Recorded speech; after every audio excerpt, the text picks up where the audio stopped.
Hi guys, let me show you guys how to make this mouth-watering beef stew. This is perfect for fall and it's like it hits the soul.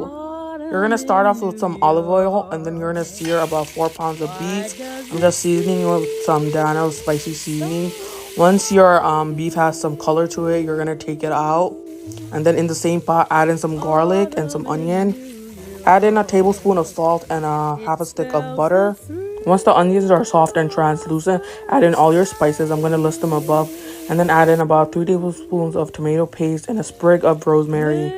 Pour in about 2 cups of beef broth and 1/4 cups of Worcestershire sauce and 1 more cup of water. And then add in some flour to thicken your stew and give it a good mix. Now throw your beef back in with all its juices and 4 chopped potatoes and carrots. Bring everything to a boil and cover it and cook it on low heat for 2.5 hours. Enjoy this stew with a side of rice or mashed potatoes.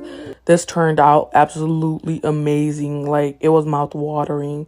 It hit the soul and the spot.